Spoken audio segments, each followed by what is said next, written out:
Yep. Obviously, an incredibly busy year for you, right? Prepping for the 5th fight this year. I mean, it gives the feel of that, of you know, putting in that many fights in a calendar year. It feels normal. Before I even got into PFL, I fought 5 fights straight via my run Titan FC, so it just feels like it was supposed to happen this way. It's pretty crazy though, right? To not even be in the PFL at the beginning of the year, and now here we are in the finals, right? I mean, did you, when you came in, I mean, did you imagine, like, they say it's possible, but is it really possible? I mean, did you think, yeah, I'll definitely accomplish that? Yeah. Actually, I think what's more surprising to me was last year I was just the Titan FC champion. December I was defending my belt. January I got the call. February I was fighting. Yeah, it's crazy. It's pretty crazy though. Now, I mean, the names that you've been able to beat, the people that you faced, I mean, what has that done for you in terms of like your confidence and your belief in yourself? It's made me understand that all of the questionable doubts that I put in my mind was just all me, mental. It made me understand that the fight game is really simpler than most people think. Like, not in terms of training and fighting, but the process of overdoing certain things. You can just simplify everything. That makes sense. That's interesting. Like the process of training or the mental process of it? Yeah, the mental aspects of it, because the way I see it is like thinking about fights that I took short notice and fights that I had to sit there and think about because I knew I was fighting. Mentally, the process is different, where if I'm going out there to fight you and I don't know I'm going to fight you, I don't really have to think too hard about it. I just got to fight you. It's like the cage door is locked, I hear the click, the bell sounds, and that's it. Versus, oh man, I got to fight this guy in 6 weeks. I got to fight this guy in 5 weeks. How do I not like this guy? He's such a nice guy, you know, like, it's different. Like, I don't have to think about it. And I feel like once you kind of take that thought process out of it, you kind of simplify fighting, you know? Absolutely. So has it been more challenging then for the finals, right? Because now you do have this space, this gap, you know who it is, you know what's at stake, right? So has this been more challenging to keep that mindset? Of course, yeah, because I feel like this is actually the most time I've had since I left Titan to have a fight. This is like the most time. Yeah. I've just kind of been back to back to back to back to back to back to back. So yeah, I feel like 2 months to a fight is like really long right now. It's like, damn, can I just fight already and get it over with? Talk about the matchup you have here. I mean, as far as stylistically, how do you think you guys match up? Stylistically speaking, I think, you know, what did he say? He said, I'm not as quick as him, I'm not as tall as him, and I'm not as creative as him. So stylistically speaking, I think if he believes those things, he can keep believing those things, stylistically speaking. We gotta go out there and fight. At the end of the day, when that cage door locks, you gotta fight me. That's it. I'm guessing you don't believe those things? No, not even a little bit. He might as well have just said, I'm more handsome than him, I get more girls than him. You know what I'm saying? Like, no, whatever. You know? Just, it's like the way you say certain things, it doesn't make sense. Lastly for me, I mean, talk about what this does mean to you though, right? I mean, as you said, a year ago, fighting on the regional scene, trying to make it, now we're talking about national audience, New York, $1 million on the line. I guess, I mean, what does this moment mean for you? This moment means, it's hard to word or hard to explain, but I feel like this moment is, I won't say surreal, I will say surreal to a point, but not unrealistic to how I've been putting in work, how I've been training, how I've been just disciplined to what I've been doing, because before I even got into the regular season, of course, I was in the playoffs as an alternate. I was told I was going to fight. They pulled me from the fight. And then I had to kind of reassess and just be disciplined in my training. And then when they gave me another opportunity to fight, I just fought. And then that didn't go as well as I would hoped, because, you know, mentally it was just like a bunch of things. And then they gave me another opportunity to fight. So I said, okay, this time I made the adjustments that I needed to make, and I can go out there and do the things I need to do. And as long as I've been tactful in my work and I've been mentally locked in, I don't think there's any issues for me. Dilano, compared to your last fight, where you stepped in on short notice, you've got months to prepare for this one, and you know the winner versus the loser, the difference in purse is huge. Like you said, you kind of almost prefer stepping in there on short notice. So how have you dealt with such a long break in between fights? Oh man, the way I've dealt with such a long break was actually taking a break. I feel like, of course, like you guys, of course, have known, I've been super active all year. I've been super active since last year. I feel like I didn't give myself any time to take a break in between. So when they gave me an opportunity to take a break, I actually had to be talked into taking a break, because like I feel like people don't recognize like how much 5 fights can do to you, or how consistently fighting can break your body down. Like you have to really take some time and mentally recover, physically recover. You have to like, it's okay to eat some ice cream right now and sit on the couch and watch some cartoons or something, you know? So I had to really take a few weeks off, recover my body, come back into training in the headspace where I can go out there and do the things I need to do correctly without overthinking it. You know? And obviously you grew up, like, you know, I believe when Rory McDonald made his UFC debut, you were probably in your teenage years. Yeah. Are you surprised that after that fight you retired? Am I surprised? I mean, yeah, actually, a little bit surprised. Surprised in the aspect of like, so let me break it down. So when Rory fought Robbie Lawler, he was my age, he was 25, fighting for his first world title. I'm 25, fighting for my first world title. And I felt like when I fought Rory, his record was double my record at that age. I had half his record.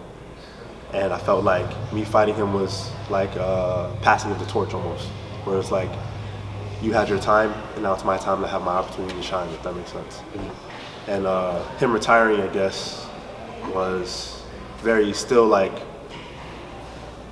surreal. Like it still didn't make sense to me that he retired, like, cause you know he's a fighter, he's a warrior. Like I don't care what anybody says. Like Rory McDonald is still Rory McDonald. I mean, you know, so him retiring, yeah, definitely was a surprise to me.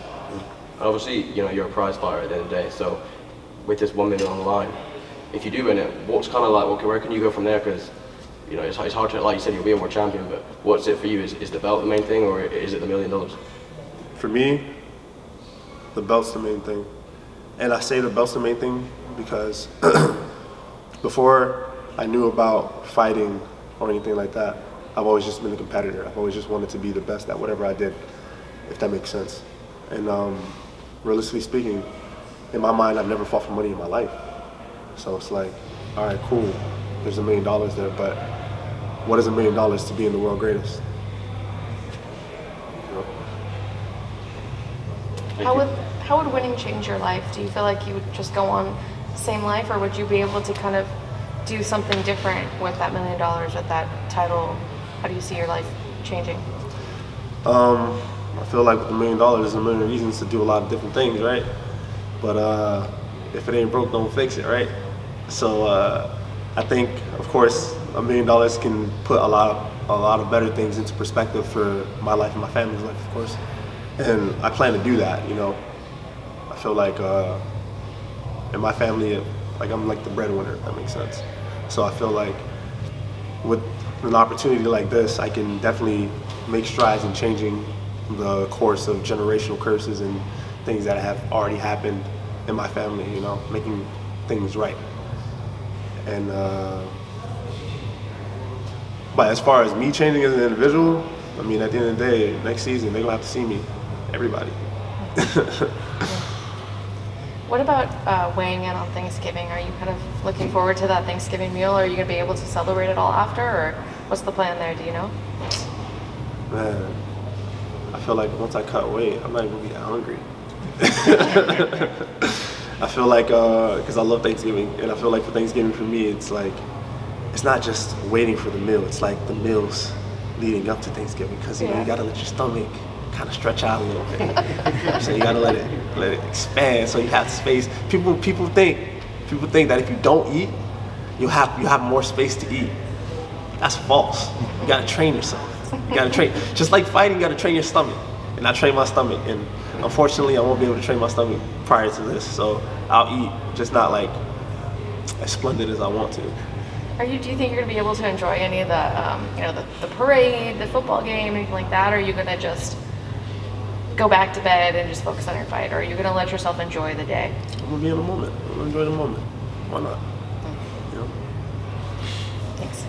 Dilano, when PFL launched the Challenger Series, Don Davis said that it's almost a chance to be like a real life Rocky. You can go from being unranked and then chance to fight for the belt and $1 million. And obviously you talked about all the ups and downs you had in the regular season. Does this kind of feel like a real life Rocky story for you? Well, Rocky gets hit too much. I don't get hit. I don't get hit like that. But does it feel like a real life Rocky story? I guess, in terms of like the build up, the suspense, but at the end of the day, I feel like I was just the dark horse of this tournament. And I feel like people really just didn't understand the gravity of the situation. Like, yeah, you have to fight this guy. Oh man, that's your opponent right now. But then if that guy falls out, you got to fight me. And I'm not like a one-off. Like, I'm not an easy guy you can just run through. Like, I feel like you can ask anybody in here that I train with. Like, they'll know. They all know. Like, I'm not like one of those guys who could just, he's my rest round, you know? There's no rest rounds in here. Like, I'm not that guy, you know? So, I don't know. I wouldn't say like it's like a Rocky story. I feel like Rocky kind of still had good setups in his life to make the things happen for him the way he wanted to make it happen. This was like, opportunity came and I just had to keep taking opportunities. If it worked out, cool, and if it didn't work out, I wouldn't be here talking to you guys. Yeah. You know? And earlier, you spoke about the $1 million and you said when you first started fighting, it wasn't really for the money, and now here you are with the chance to win the check. Can you remember how much you were paid for your first ever MMA fight? Actually, yeah, I do remember. My first ever MMA fight, I was paid, I think, $700. Yeah, and it was like, I think, 200 to fight, 200 to win, and then I got like a win bonus. So it was like $700 in total. Pretty good for a first fight. It wasn't that bad, right? There's people that like pay to fight their first fight. You know Yeah. It wasn't that bad. It was like, I mean, for MMA, I guess it's not that bad. But like, it wasn't anything that was like life changing. It was like, oh man, I have $700. Like, I can eat tomorrow. I can eat for the rest of the week. But it's great to think here you are, just like sort of 25, and how quickly things have changed. You know, you must be in a pretty blessed position. You said like I must be in a pretty, like in the best position mentally, no, or like a blessed position to be where you are, you know, with so much on the line in your next fight. Yeah, I'm blessed every day though. I wake up. Every day you wake up is a blessing, you know. So yeah, I feel like I'm blessed to be in the position that I'm in, but I also feel like even if I wasn't in the position that I'm in, I'm still blessed regardless. You know, like I'm healthy. I have a car. I have a place to stay. You know, so I feel like people put like monetary values of like things that they're blessed with over the things that they have currently. You know, so I think I'm blessed all the time. Was it tough fighting Rory McDonald just because he was affiliated with Killcliff a little bit? Yeah, I mean, it definitely was tough fighting Rory. Were there any doubts in my head? For sure, because I remember when he came here, he like subbed me like 6 times. Like, it was ridiculous. It was ridiculous. Like, I remember thinking to myself, like, yo, do I still like need to fight? Like, is this what I want to do? Like, I've never, like, after he subbed me like 6 times in a row, like, I literally walked up out of here with like such disappointment on my face. Like, I wish you guys like could understand, because it's like, it's one thing like that I fight, but I'm a competitor first, so it's just like when a man just manhandles you, you just don't know what to do. It's just like, wow, like, do I really deserve to be here? It's one of those situations. Where did the Postman come from? The Postman came from, so it's like a double entendre play on words. But the first reason was that I wanted to deliver a message to people because I had had some hardships in my life where I was just going to quit fighting. I was going to take the wrong paths in order to make means to, you know, help my family out. And I felt like the name the Postman, I wanted to deliver a message to people that they can do what they want, and that tough times don't last. All that people do. Like I want you to really put in your mind that you can accomplish anything that you want to do as long as you just stick to the plan, stick to the mission, stay tactical in your work, stay focused in your work, and trust in God. Opportunities come, opportunities go, but as long as you're prepared for every opportunity that comes, there's no issue. And that was the message I kind of wanted to deliver to people. And then of course I delivered this fade. It's the play on words, like delivery. Thank you. Cool. Dilano, there's a lot of history at Madison Square Garden, especially in combat sports. Ali and so many others after him. Does that resonate with you at all with this fight, or is it just another venue for you? Well, I feel like it resonates with me, but I feel like it hasn't hit just yet. And I feel like for me, fights that aren't even real to me until like I'm in front of the person I'm gonna fight, I'm looking them in their face, and I can tell like, oh, okay, cool, I'm gonna be in a fight. Oh, you wanna fight me? All right, bet. Let's go fight. I feel like it's not even real until then. Like right now, I feel like I'm just in the gym working out. That makes sense. And I feel like everything just hasn't directly just registered just yet. And that's okay. It's fine. It'll register eventually. It just doesn't need to hit me all at once. Who are you working with most closely for this fight? Mainly, I've been working a lot with my teammates, Jason Jackson, Impo Kasanganai. I've been working with Landon Quinones, as well as like coaches. I've been working with my jiu-jitsu coach, Junior Fernandez. I've been working with Henry Hooft, and I've been working with Greg Jones and Roger Crawl. How does this camp feel different? Obviously you have more time, but mentally, are you in a much different place? Yeah, mentally I'm in like probably the best place I've ever been in my life, mentally. Every day I've been waking up with just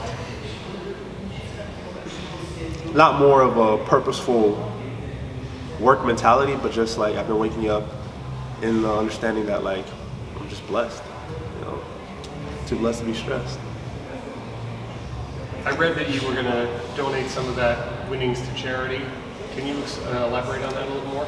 It wasn't like donating it to charity. It was more so I wanted to start something in like Jamaica. Like I wanted to start like maybe like a nonprofit or something, like something to where like I feel like Jamaican fighters can have a place to train, because they don't really train at any facility, if that makes sense. Like they go outside and train, they go to the beach and train, or they'll like ask to borrow nightclubs, and they'll get puzzle mats and put it down, and they'll train for an hour or two, and that's how they train. And I feel like the coaching is bad, but I feel like if they had an understanding of what they really needed to look for, it make MMA in Jamaica a lot bigger than it actually is. Like there's a lot of people who want to fight there, and there's a lot of people who have a lot of talent there. I've been there, I've seen it, and I feel like they also just need an opportunity. Jamaican fighters not doing too bad right now. No, not at all. With some training, what can they do? Yeah, they're not doing bad at all right now. I don't know. I don't know what it is. It's in the food. Gotta be. Okay. Thank you.